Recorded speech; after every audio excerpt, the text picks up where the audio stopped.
Chegou a hora do papo no plural. E o assunto é sério, uma preocupação cada vez maior para os pais. O tema de hoje é como educar os filhos hoje em dia. O Lucas reuniu alguns convidados na redação da TV FAG para conversar sobre esse assunto. E ficou um papo bem bacana.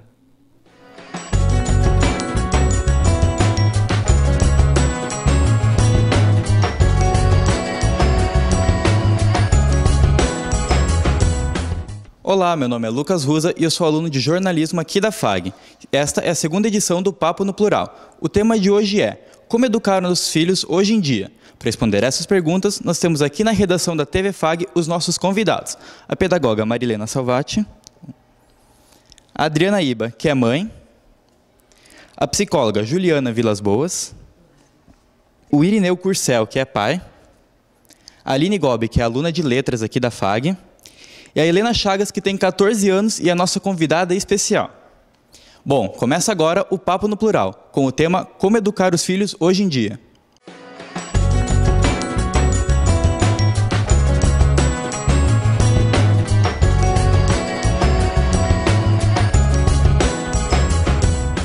E para começar o nosso papo, nós vamos ouvir a nossa convidada especial, a Helena, que está representando aqui as crianças e os adolescentes. Bom, Helena, o que você acha? É fácil educar uma criança hoje em dia? Eu acho que não, porque eu acho que hoje, além de terem muito mais distrações, a criança não quer aprender. Eu acho que quando você é menor, você não está muito interessado nisso. Você prefere ficar na internet, jogar jogos, do que aprender.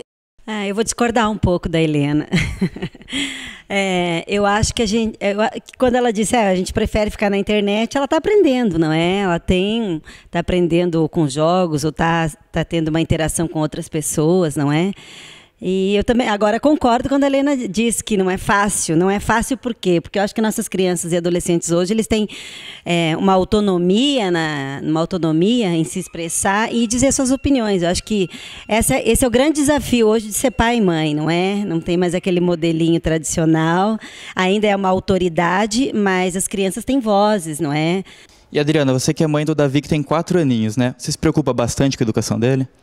Eu me preocupo bastante, as profissionais podem até me auxiliar aqui, ele está numa fase de 4 anos e meio, então ele acha que ele já manda já é dono do próprio nariz. Se você deixar, ele manda. Se deixar, se der corda, ele vai em frente. E eu tenho uma preocupação, meu marido também tem uma preocupação.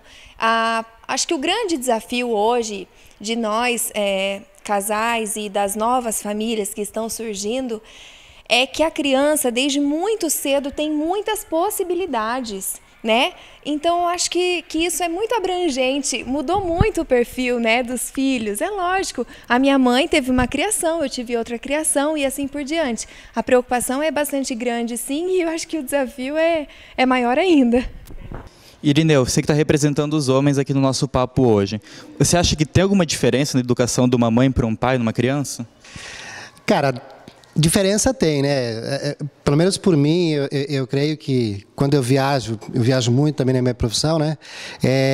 A educação fica bastante a cargo da mãe, né? Durante a semana ela trabalha muito, mas como a Helena falou, é difícil sim educar um filho hoje. A educação de um filho, de um adolescente hoje, passa por muitos quesitos, passa por muitas fases e a gente precisa se adaptar todos os dias, a todos os momentos, para que a gente consiga também acompanhar essa evolução, esse momento de cada momento dos nossos filhos também. Em termos técnicos, a gente não fala nem de pai nem de mãe, a gente fala de função materna e função paterna, porque a gente sabe que tem muito pai que é mais mãe e tem muita mãe que é mais pai, né? E aí isso faz toda uma diferença muito importante para a formação da personalidade, né?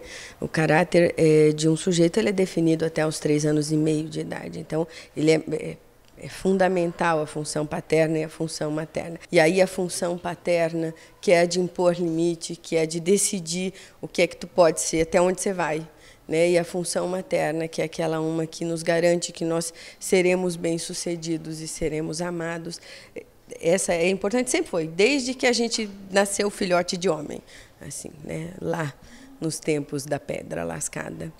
E além do pai e da mãe, é muito importante a presença do professor na educação de uma criança, né?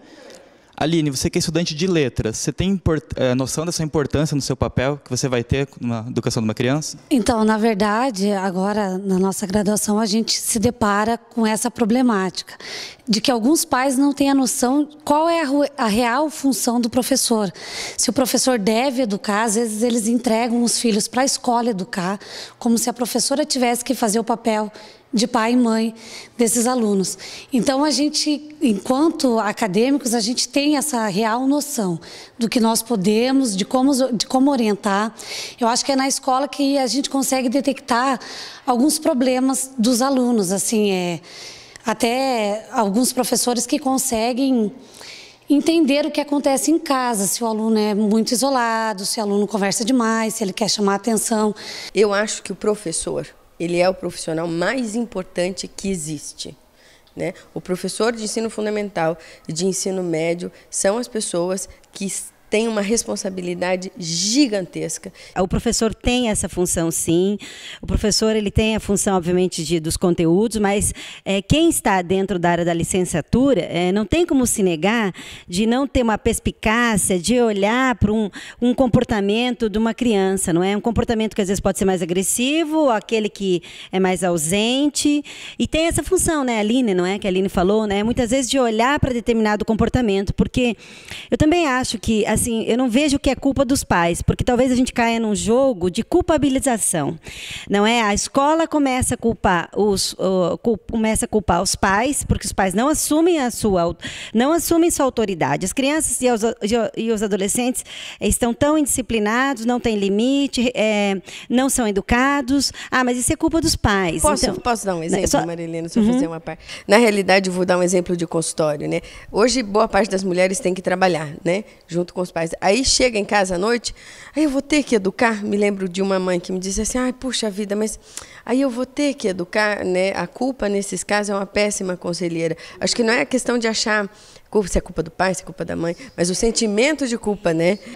Percebam que não há um curso, uma faculdade para ensinar um pai e uma mãe a ser pai e mãe, dizer, olha, esse é o caminho que você deve seguir. Não tem receita. Não tem uma receita de bolo pronta, não tem uma receita, né? não. Existe uma boa preparação de um professor no início de tudo, como vocês comentaram aqui, e a responsabilidade grande dos professores que realmente a gente às vezes olha com os bons olhos, né? Olhar também a questão dos pais que colocam o professor como sendo responsável, a escola como sendo responsável também pela educação dos filhos, né? Nós pais precisamos olhar para o nosso umbiguinho e dizer, peraí, a educação começa por nós, depois a escola vai fazer esse complemento da educação. Eu diria que as escolas e os professores que mais se saem bem no relacionamento do dia a dia e na formação das crianças e também dos seus professores, porque é um aprendizado para os professores, são as escolas que conseguem estabelecer uma fala, sempre um diálogo aberto, sem medo com seus pais.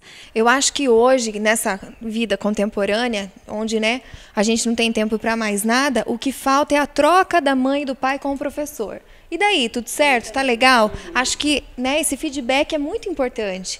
E também na correria do dia a dia isso passa despercebido. Eu acho que a minha mãe, ela sempre se preocupou muito com tarefa, com se eu estava estudando, se tinha prova.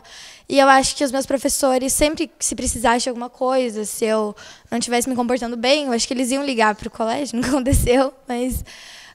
e eu acho que o meu colégio, eu acho que eles prezam muito pelo contato entre os pais e eles, porque eu acho que isso influencia muito no estudo, no meu estudo, na minha educação, porque eu acho que se eu não estiver tendo um bom convívio no colégio ou em casa, vai mudar muito no que eu estou aprendendo.